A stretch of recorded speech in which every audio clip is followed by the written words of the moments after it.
God dag, dette Trond Vatne Tveiten. Dette en Trondfall Productions for normal I serien på høytid. Dette program nummer 4.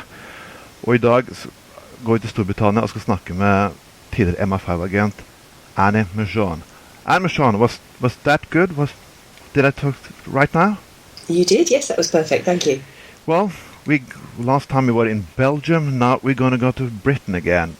To you, and you are a former MI5, I'm correct? Yes, I was. I was an intelligence officer for the UK Domestic Security Service, which is usually known as MI5, about 20 years ago now.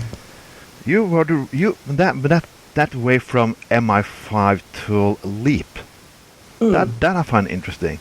How did you get from the big bad asses as MI5 to working against prohibition? Well, it was quite a sort of long and tortuous journey. I was actually recruited to work at MI5 in 1990, started there early in 1991, and resigned in late 1996 in order to help my former partner and colleague, a man called David Shaler, blow the whistle on a whole series of crimes that we had seen inside the intelligence agencies in MI5 in that very brief time, 6 years. And because of this, and because of these secrecy laws in the UK, it meant that we became whistleblowers. We had to go on the run around Europe and live in exile, and we were arrested, and David went to prison twice, and it was very messy. Wow. And after that, I sort of reinvented myself, I suppose, more as a political campaigner, public speaker, media commentator on a whole variety of different issues. And in 2008, I was doing a speaking tour about the war on terror, ironically enough, across Canada. And I was approached at the end of one of the events and asked if I'd ever heard of an organisation called LEAP. And I said, well, no, what's that? So it was explained to me that there's this global organisation called Law Enforcement Against Prohibition, which is what LEAP stands for, which is made up of about 150,000 supporters worldwide, presence in 120 countries. And the speakers of this organisation comprise of police officers, lawyers, judges, prison officers, parole officers, military, customs people, intelligence people, even the odd international drug czar. And we are part of this organisation because, having worked on the front line of law enforcement around drug prohibition, we knew that this failed model was causing more harm than good around the world. So we speak out in a sort of educational capacity around the world now and saying, we need to rethink our drug treaties, our drug laws. Prohibition has failed and it's caused more problems globally than it has solved. When I first heard of this... So that was my sort of personal journey, yeah. Okay. When I first heard of this organization, it was by accident really from a YouTube video. You said that all these kinds of people are in the organization, but the organization are nearly... I've never seen on the news in Norway. When I talk to people, LEAP, what the fuck is that? Sorry, I can swear, it's my problem. You can be, not a problem. This is not the BBC. But why haven't... Because I never see this in news. When I see the names on this list, like you, Neil Franklin, and so on, with the background you have, like, wow, man, I'm a bad guy with a bachelor in history. Why is this organization? Why don't media talk about this organization at all? I think there are two reasons. One is that it started in America in 2002, and it started very small, and it was only 5 former retired police officers who got together and said, we need to do something about this. It's harming our communities so badly. We need to end prohibition, as they ended prohibition in Chicago in the 1930s for alcohol. So it started very much from an American position, and it has been incredibly influential there. I mean, Colorado, I think, was the first state to fully legalise the use of cannabis a few years ago, and LEAP had an amazing presence in that state in the run-up to that election and was the tipping point for the legalisation of cannabis there. But for many, many years it operated pretty much only in America. Then international groups started to pop up. So there's a wonderful LEAP Brazil, which has, I think, getting on for 100 current and former judges and police officers who all speak out about the failure of the war on drugs from a Latin American perspective. And in 2012, I was elected onto the LEAP board as the European director to try and build up a LEAP presence across Europe. Now, unfortunately, I never made it to Norway to talk about this issue. You're always welcome here in Bergen. I would love to come to Norway. It's my ancestral homeland, so I always love going to Norway. That's but there are groups that have established very effectively in the UK. Particularly, we had a launch of LEAP UK in the Houses of Parliament, which was incredibly well attended. Only in February this year. There's a wonderfully robust LEAP in Germany as well. There are plans in progress to set up a LEAP in Belgium and a LEAP in France. And if there are activists and law enforcers or former law enforcers who may have an interest in trying to get something going in Norway, I would be very happy to help. That is the next question, because I'm in Norway. I'm a leader for the local branch here, and I always sometimes talk with people behind closed doors, like the police officers and so on. And they said, we understand what you're saying, but it will hurt my career. I will never lose my job. Why is it so difficult for some police officers to just break the silence? Because we have something in Norway called the Police Officers and Narcotic Union, who always use the same old propaganda. If you stare up against them, if you're a police officer, you nearly can lose your job. Why is that so incredibly difficult to blow the whistle here? Yeah, I mean, it is very difficult for any of us to do that, which is why many of the most prominent speakers in LEAP tend to be retired or former. But there are many serving officers as well who do find the courage to do it. And there have been legal cases where, for example, they will be told they cannot speak on this subject because they are police officers. Whereas, in fact, they are police officers when they're doing their job, but actually in their private life, and if they choose to talk about these things, then they have the right to freedom of expression as a citizen within a functioning democracy. So there are avenues to go down. You can challenge the orthodoxy. Also, I think as well that organisations, particularly like police forces, tend to be very hierarchical, and it's very difficult to try and go against the prevailing orthodoxy. Plus, of course, the police are there to uphold the law as it stands. And this is the problem globally, that until the laws are changed, until the UN treaties, which prohibit all these drugs, are reformed, then the police as a job, their job is to uphold those laws, whether they're right or whether they're wrong. But this is what LEAP is there for, is to say, actually, we've been through this, we've worked on this front. Our professional expertise says that no, the drug laws need to be reformed. And drug laws are not immutable. No law is immutable. And think about it. If, for example, all laws are immutable, then we would still be burning witches in Europe. Yeah. There would be no legal homosexual relationships. All these sort of things. The laws change and are updated to reflect the times. In America, if they hadn't updated their laws, they could still be owning slaves. Women wouldn't be allowed to vote, etc., etc., etc. So all these reasons, as our societies evolve, as our understanding of the issues evolve, and LEAP plays a very strong educational part in that, then the laws hopefully will also evolve. It's always a very slow process, but they need to evolve and end the prohibition. But the prohibition against alcohol lasted for 10 or someplace 15 years, and they found it was a big failure. But why didn't this prohibition go over for 40 years with enormous amount of money? I thought it was like $1 trillion, somebody said to me, and so on. Why did it went for 40 to 50 years? Why? I think partly the lessons of history were not learnt by America. The prohibition of alcohol created this immense underground illegal alcohol trade, and it led to the rise of organised crime. And we've seen exactly the same with the prohibition of other drugs, because alcohol's a drug too. Yeah. So this has created a global crime wave of a scale that we've never seen before, ever. But I think it was politically useful. I think this is my personal perspective. It was politically useful for America to have the war on drugs to wage across the planet, because it allowed them to strip away civil liberties at home, and it allowed them to intervene militarily or in any other way in other countries around the planet. Now, from my perspective, I would suggest that actually they don't need the war on drugs anymore, because they've got the war on terror to do exactly the same thing for them. I'm going to come into that issue. So I think that's perhaps why we're seeing that more liberality is coming into the debate around drug use.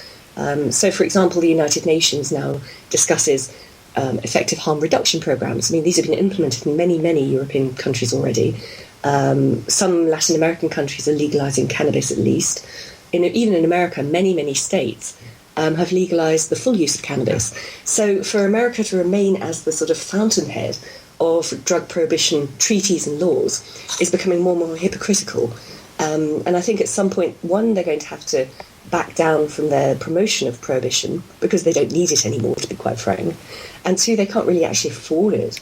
You can't fight a war on two fronts. If they've got the war on terror, that is going to suck up all the resources. Yeah, the so-called...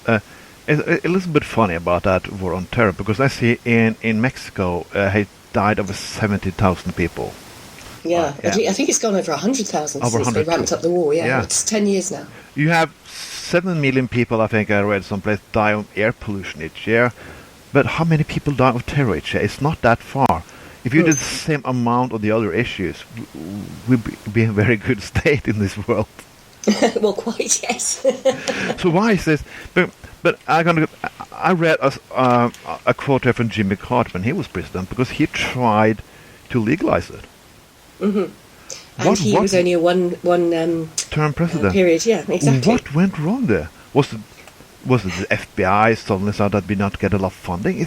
Because it looked like me that they use the excuses they found themselves to keep a war who's never going to win anyway. Yeah, well, the war on drugs has been amazingly lucrative for the military-industrial complex, both in America and, of course, increasingly globally. So it's very difficult for them to give up their, should we call it a dependency, on the amount of money that gets pumped into the war on drugs, and particularly in America, where we have ghastly laws, things like asset seizures.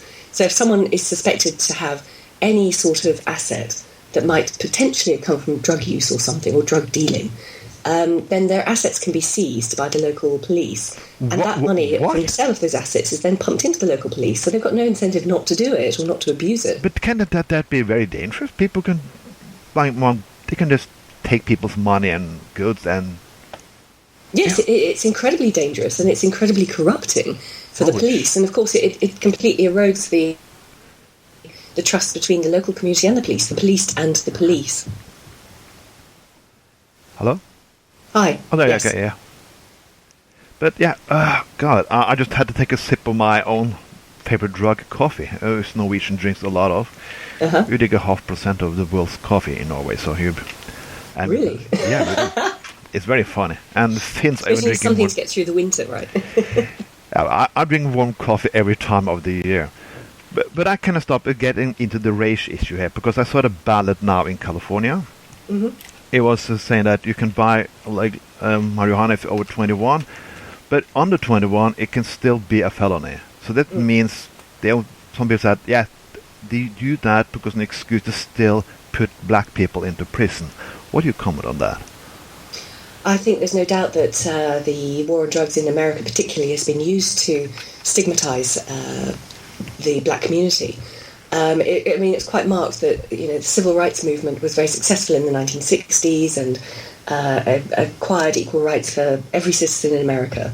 And then, within a few years, Richard Nixon's declaring the war on drugs, which has been used hugely disproportionately to target young black people. And the prison population in America is disproportionately swelled with people from this community who have been arrested just perhaps for possession of a bit of cannabis or something like that. And then, of course, you have to look at how the US prison system works, which is very commercialised, where they have a lot of private prisons, where those private prisons are given contracts within the state that are guaranteed to have at least 95% occupancy. Now, how are you going to do that? You go for the low-hanging fruit, legally, which tend to be users. So, I think it's a sort of modern form of racism too. There's a wonderful couple of films out. One of them is called The Culture High, which explores this in America very clearly. I'd recommend anyone to have a look on the internet and have a look at the film. Yeah, I'm seeing that movie. I've tried to spread it, and I also talked about with Jason Reed about it. It opened my mind, really. It was strange. But I saw that series Narcos, and because it's more dramatic. But all that money into drugs, you have a guy who they can use submarine his own army to put Yes, this. quite. This was insane for me. But Afghanistan, I have to take that problem because the drugs now is flowing over there. You can't stop it, and the state of Iran also had a problem with drugs going from Afghanistan to Iran. I thought otherwise, is there any possible to stop this, or is just No. I mean, what we saw in Afghanistan, that was invaded in 2002. And since the American Army and the British Army and various others went in there, it's been estimated that the acreage of land under poppy growth has doubled across the country. And actually, and rather embarrassingly, from a British perspective, the area that was under British control around the Helmand province has tripled in poppy growth. So, this is big business, and the farmers can't make anywhere near the sort of money that they make from this crop in any other way. I mean, they're subsistence farmers. And this money is then going to the Taliban, to the local warlords. And a lot of the money also ends up in the hands of our other terrorist enemies, people like ISIS, because they control the transit routes between Afghanistan into Europe with the heroin. So, it's very strange. On the one hand, we're fighting this war on drugs, which drives the trade underground, which then creates this huge black market and a global crime wave and huge, huge profits every year. And that money then goes into the hands of people who are deemed in the West to be our terrorist enemies. So we're fighting the war on drugs on the one hand, and we're fighting the war on terror on the other. And, by actually fighting the war on drugs, we are funding our terrorist enemies, who we then go and fight as well. It's the perfect business model for a psychopath. So one has to wonder why it's still in place. But this sounds insane. It's just like a sci-fi movie, this. This is really fucking true, isn't it? Yeah, it is. I mean, this is why I got involved in LEAP, because of my experience within MI5. One of my jobs was to investigate terrorist logistics, which means, the infiltration and exfiltration of terrorists and their weapons into the UK. That meant I worked very, very closely with the customs service in the UK. Their primary work, of course, is trying to stop drugs getting into the country. But the methods are very, very similar. And working with these people, one told me that they knew that the war on drugs was a failure, but they had to keep, doing their job because that's what they were mandated to do. And two, it also showed me very clearly this massive overlap between the war on the terrorist organisations getting their funding from the illegal drug profits. And this goes on around the world. I mean, not just in the UK, particularly at that point with the civil war in Northern Ireland, where a number of the organisations were making huge amounts of money from the drug trade. But in Afghanistan today, with ISIS today, even, in Latin America, in Colombia, just tried to broker a peace process for the decades-long civil war with a group called FARC, which is a sort of Marxist insurgency. And that group has, it's been estimated, been gathering about $300 million per year from the drug trade. It's funded its activities. So, anywhere around the world, you will see this massive overlap between drug crime and terrorist funding. But you as an MI5, people in CIA must have seen this for years. Why is not more people blow the whistle like you do? Because there must be a lot of people that just, fuck this, what I'm doing. I try to fight for my country and I'm fighting a never-ending bullshit. Yeah, it's a difficult one. I mean, there's the sort of the hierarchical, don't, cause a fuss, just follow orders sort of mentality.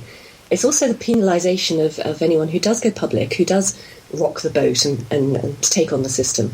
And we've seen this increasingly from the intelligence agencies, particularly over the last decade, both in America and particularly in the US, where if you go public about your concerns, because you're working for a secret organisation, you automatically face going to prison for exposing the crimes of others. Now, in the UK, we were facing 2 years in prison per charge. In the USA, what we've seen since President Obama has been in power is a war on whistleblowers. So he has invoked the law to prosecute whistleblowers, which is the Espionage Act 1917, more times in his 8 years as president than all other combined presidents before him in the preceding century. And he's locked up people like Chelsea Manning. Yeah. He wants to, lock up someone like Edward Snowden for 35 years minimum. He's after Julian Assange, who's the publisher with WikiLeaks, and we've seen many other NSA whistleblowers, the precursors to Edward Snowden, people like Tom Drake and Bill Binney and Kurt Wiebe and Ed Loomis, going through the correct channels to try and expose these sort of crimes, and then also still being threatened with 35 years in prison. So all these examples are there to deter future whistleblowers. It's saying, don't do this or you will end up like that. You will certainly lose your job, your professional status, your income, all the rest of it, and you will probably lose your liberty for the rest of your life. That's a pretty strong message to send to anyone who is concerned about the status, rocking the status quo. But this comes from the most progressive candidate, and it looks for me. Right. I lost all my illusion. Who's going to vote for? I was a Bernie guy, for God's sake. Oh God, my mind gets fucked up here now. But people who also blow the whistle who says something else than the political consensus also get in trouble. I said David Nutt, who was a scientist. Yeah. He also lost his job just saying that the science wasn't there. Yeah. No, I mean, he's fantastic. I know David Nutt. Professor David Nutt was the governor's advisor around drug issues. And about 14 years ago, I think it was, he lost his job because, based on his scientific research, he said that ecstasy, as a drug, caused fewer deaths than someone wanting to ride a horse or something. He said, so since then he's done an incredible amount of research into the relative harms of all drugs, including alcohol and tobacco. Not just looking at the sort of physical effect on the body, but also the societal cost. Alcohol creates a lot of social violence and fights and things like that, or the cost of the crime associated with certain drug financing, drug dependencies. And his clear outcome was that alcohol is the most damaging drug there is out there. And yet this is a legal drug for various historic reasons emanating from from Europe. So he lost his job for that. However, he has continued with his research and is in fact working very closely with an organisation called the Beckley Foundation in the UK, which funds precisely this sort of research into the relative harms, costs, or even benefits, of course, we always forget this bit, of currently illegal drugs. And the Beckley Foundation does this so that it can produce hard scientific facts with which to influence the political discussion around the war on prohibition, the drug prohibition. And they, of course, also want to end drug prohibition because of all the various harms it does. In the 90s, there was the people I remember had an action who said, like, they want to legalize the debate, because I see the politicians don't even dare to think so. I've seen some people in the Liberal Party in Britain does it. But why is this debate illegal in itself? I lost my job in 2 radio stations, for God's sake. And I really wonder why. Haven't you legalized the debate? Quite. I mean, what about freedom of expression? Yeah. We're supposed to have in our democracies. I think it's slightly more difficult in the UK because we don't have a written constitution. It's something that's evolved very historically on case law, and nothing's really enshrined to set out very clearly the rights and the responsibilities of the government and of the citizens. So everything has to be tested with a legal case to establish that precedent, which of course makes it very expensive and very frightening for any citizen to then try and enforce that issue and go through the court case. So that's a bit of a problem. However, I mean, even in the UK, where we have these issues, we've got a wonderful new UK Leap run by Neil Woods, a former undercover cop, and also Jason Reed, who's an amazing activist. We had him on the show too, a great guy. Yeah. And, even in the UK, because of their work and other good policy organisations, the debate is shifting.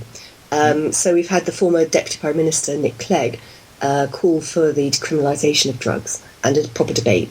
We have businessmen like Sir Richard Branson, again, saying, let's end prohibition.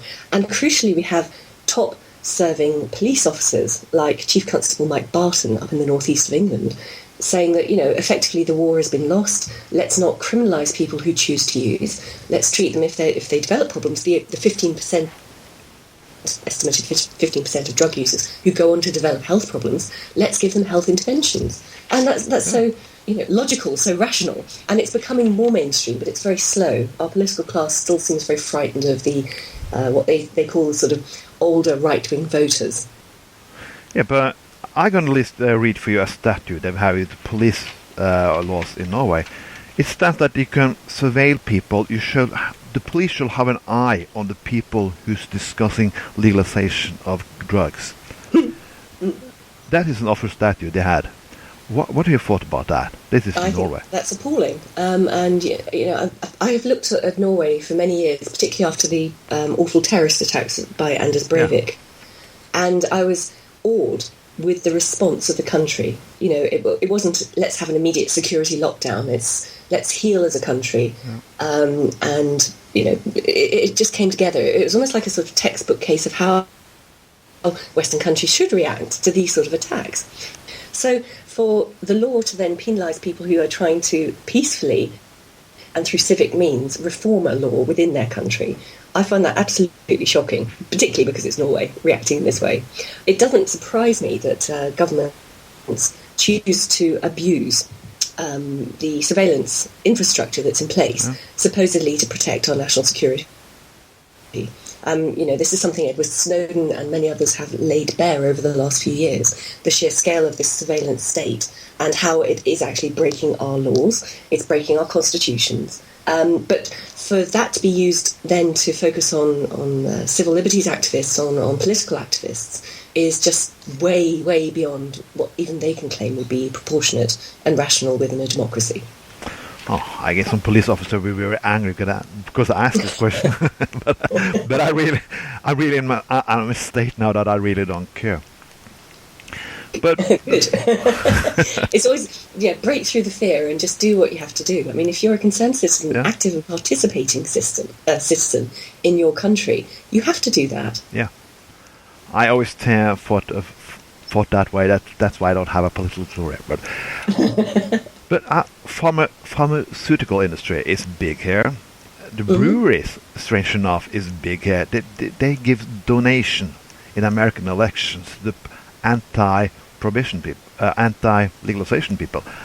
Isn't this crazy? I heard breweries also working against legalization of cannabis in Britain. It's no surprise. I mean, if cannabis were legalised, then the brewery profits would plunge. There's no doubt about it. Of course they're going to do this. They're trying to protect an outdated business model. Yeah, but also a lot of people said, if you put cannabis on top of alcohol, we have more people with addiction problems. I don't think there's any solid research saying that you can actually physically become addicted to cannabis anyway, so let's park that argument. No, I don't think that's an argument. I mean, for example, if drug prohibition across the board ended tomorrow, would we all go running out of the front door, desperate for our first injection of heroin? I don't think so. No, It's just not going to happen. Some people will want to try and experiment. Some people might develop health problems. That's it. But the vast majority of us don't want to do that. Many of us don't even like to drink, or many of us given up smoking. I'm not one, unfortunately. But all these things will change better through education and learning about the bad outcomes, as we have seen with the decreased use in tobacco, for example. That's plunged. It used to be endemic when I was a child, and now very, very few people actually take it up as an addiction.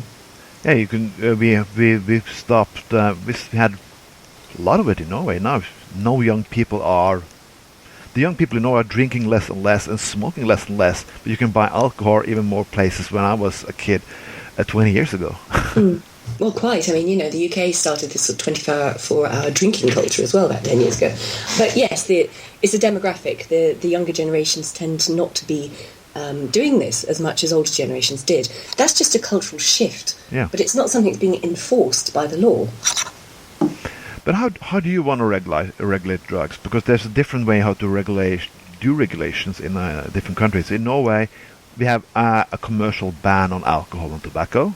Mm-hmm. And we have a state monopoly to sell wine and liquor.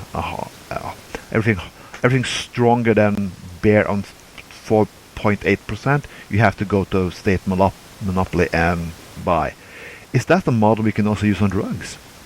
That's very sort of Scandinavian social democrat model, I think. Yes. But yeah, I would think it would be a very good first attempt at it. One of the things that LEAP produced, because of course we have a lot of lawyers in our organisation, And one of the board members, former board members, was a guy called Jim Gierak from Chicago, who was a lawyer. And he produced a wonderful policy document 2 years ago, which we published. And this suggested actually that all drugs should be regulated in the same manner that the World Health Organization regulates tobacco, a law that came in 2003. Yeah. So, it's a health issue, one. Two, it can only be sold through certain outlets. It can only be sold to people of a certain age. And it is heavily taxed, making it, more expensive as well, which is a deterrent. I mean, I remember I've been to Norway a few times. And the cost of tobacco and wine is prohibitive, So that's one way of trying to control. Of course, the business models can shift. I mean, for example, in Uruguay, which last year or the year before legalised cannabis, this is a state-controlled model, a bit like the Norwegian model for alcohol and tobacco. So the state will control it, the state will tax it, but anyone can use it over a certain age. And, they haven't seen this huge shift in usage. Then, of course, you look at America, where they've been legalising cannabis in various states, Colorado being the first. And, of course, America being America, it's a highly corporatized approach to it rather than a state-controlled approach. But the businesses are making huge amounts of money. I think about $100 million was garnered from the tax on legal cannabis within the first year of it being legalised, which of course then goes back to health education. It can be ploughed in by the state to developing schools and infrastructure and all these wonderful interventions, and the use has not shot up. So there are various models you can apply, be it a more socialist, social democratic way, a state-controlled way, or a corporatist way. But every way you look at it, the outcomes have been positive, both in no increase in not a huge significant increase in usage, greater revenue, and better health outcomes. So it seems like a no-brainer not to do it. I'm going to now take some myths I'm going to ask about. The first is signals. That if you legalize drugs, you give the signal to the population it's okay to use more. That's why we have to stop. That's why we have to ban it. What do you say about that? Again, I would say look back at alcohol and tobacco. I mean, they're both legal. They were widely socially accepted. And increasingly they're becoming less a drug of choice of young people, partly through education, partly for other reasons, cultural reasons, shifts. So just by saying something's legal, it doesn't mean that everyone's going to see it as something that's good and they want to try. The next one is the gateway drug, because they always said, like, oh yeah, everybody who started on heroin started with cannabis. Well, I know it's bullshit, but what is your take on that? I think people who experiment with the harder end of drugs tend to for all sorts of other reasons. The damage is within themselves. You can be addicted to heroin, you can be addicted to gambling, you can be addicted to sex, whatever it is. What you're addicted to is something that will release the dopamine in your brain to blot out pain or to give you pleasure or whatever it is. That's the issue that needs approaching when you're talking about addiction, those who develop health issues, dependencies, whatever. And I don't think cannabis is. I mean, if anything, I would suggest that tobacco would be the first drug that most people would try, or coffee. Coffee's been banned in European countries in the last few centuries sometimes because it's seen as too much of a stimulant. So I think we'd be even more boring in Norway if we didn't have that coffee, but that's what would wake us up in the morning and give us reason to go out in 10 degrees minus. But that's me. I hope you saw the American election. You had the same nightmares at me, and you feel a need for a drink. But the Trump wall, a wall gonna stop the drugs? Well, you're an MI5 agent. The word bullshit is, I think is the word you can use on that, all right? Yeah, absolutely. I mean, the wall didn't work in Berlin. No. And the wall that's being built in Israel is not working either. I don't know. I mean, I get the sense that Trump made some very inflammatory statements to grab the headlines. I mean, he's an art showman, let's not forget this. Oh. But actually, the victory speech he gave when he won yesterday was much more measured and much more gentle, and I thought it was actually rather statesmanlike. So I don't think we should worry too much, perhaps, about what he has said on the campaign trail. I would suggest that, and give him a chance. I mean, my personal perspective, if I had been an American, I would have really wanted Bernie Sanders to be the Democratic candidate, and I would have voted for him. I mean, he's he's basically a sort of middle ground socialist Democrat of the European flavour. We have a lot of them in Norway. I don't find anything controversial about it, but no, exactly. I mean, healthcare for all. Wow, yeah. That's radical, right? I mean, I'm from Britain. We have the NHS. Yeah. But I think if he'd stood against Trump, then Bernie Sanders probably would have won. Not because of the politics. I think it was more that the main impetus in the American elections was just for change, to get away from this sort of elitist stranglehold in Washington. There was a register of just pushing back against it, and no, we're going to have a say now. So I think if he'd been there as a more attractive, more palatable candidate for change, then perhaps Trump wouldn't have won. But they certainly weren't going to go for any of the mainstream. And we saw this again in the UK with Brexit as well. A sense of, this is one vote where my vote actually might count. Yeah. Because it's not just a first-past-the-post type vote in the UK with Brexit, it was a referendum. So it's part protest, it's part sticking it to the elites. But, it should not be dismissed for that. It means that the political elites are not offering anything that is of interest to most people, most normal people. Which countries are you think are doing the right thing here on this issue right now? There are two strands. One is the harm reduction side, where you're not criminalising the users. And the other would be the campaigning to end prohibition, to take the drug trade out of the hands of criminals and terrorists. So it's a two-pronged attack, I would suggest. So, of course, many of the European countries have been doing great work on harm reduction over the years. Specifically, of course, the Netherlands with legalised cannabis smoking, Switzerland with the prototype of the safe heroin injection rooms, and Portugal 15 years ago, decriminalising all drugs. So they've really been trailblazers, and many of our European countries have followed in their footsteps. Even France, I think last month, has set up its first safe injection rooms for people who choose to use heroin. So that's good.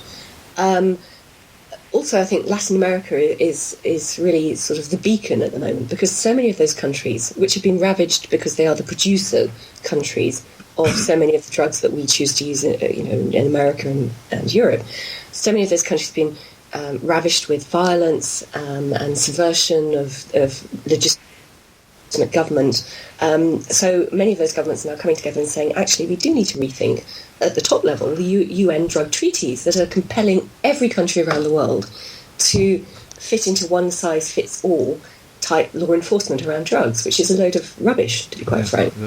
So I think, Europe and Latin America, Europe in terms of the harm done to people, Latin America in terms of policy have been fantastic. And it's interesting watching the states, because so many states now, independent states within the USA, are changing their view, at least, of cannabis use. So I think the domino effect is beginning, and I can see that the war on drugs will come to its natural and much anticipated end, hopefully within the next decade. Yeah, because you still have the UN laws, and I saw that meeting they had in April. That was not very good news. And we had the situation on the Philippines and places in Asia where the drug law are so strict that they kill people without law and order. Yeah, no, it's a problem. I mean, the UN is a terrible system, because everything. I've been there many times, representing LEAP with many of my other board director fellows, and because it works on everyone having to agree rather than a majority vote, it never moves. It's very difficult. Having said that, when I first went in 2012, even talking about harm reduction and decriminalisation was forbidden, and their discussion now at the Commission on Narcotic Drugs in Vienna, which happens every year, has moved to, let's talk about harm reduction, but they won't go any further than that, which is a reformation of the UN drug treaties. Now, America used to be the fountainhead of this, but it's lost its moral high ground, shall we say, because of all the cannabis legalisation that's going on. So they've sort of outsourced it to Canada, but Canada's going to lose that position because they're about to legalise cannabis too. And then they've outsourced it to countries like Russia and some of the Middle Eastern countries. Now, but you have a situation where if the drug treaties, which is this global one-size-fits-all, came to an end, then yes, there will still be countries within their own national boundaries, for whatever cultural reasons or religious reasons or whatever, who choose to penalise drug users. But that will be their sovereign decision. And the people of that country can campaign to change that sovereign decision, for example. So you get rid of the death penalty in Saudi Arabia or Iran or the Philippines or whatever. But at the moment, we're all caught in this sort of drug prohibition straitjacket, which does not fit most of the world now. No, it's horrible. As the last question, what do you want to say to the Norwegian police and custom? Because they are just talking with one voice all the time. Even a few days ago, they said, like, yeah, the laws is sending a signal, we have to keep them up, we have to put people in prison. What is your message to the Norwegian politicians, especially the police in Norway? Especially the police. What do you want to say to them? I think I recognise that they need to uphold the law of their land, they need to uphold international law, they're doing their job. But that doesn't mean that they become police robots. They are also sentient human beings, individuals and citizens who've probably gone into a job where they want to make a difference, protect their fellow citizens, help them. That's why you go into the police. Yeah. And just to take that further, therefore, if you see the harm that an unjust law is doing, as a private citizen, speak up about it. Make your voices heard. Many of us do. And I think it's the greater service to our communities, to our societies to do that than to just follow orders. It was very nice to have you on, Anne. Oh, my pleasure. Thank you very much for inviting me. Well, you're welcome. Dette var en Trondpod production I serien For Normal på høytid nummer 4. Du har hørt Annie Machon. Vi går tilbake neste gang med enda mer. Ha en fin dag.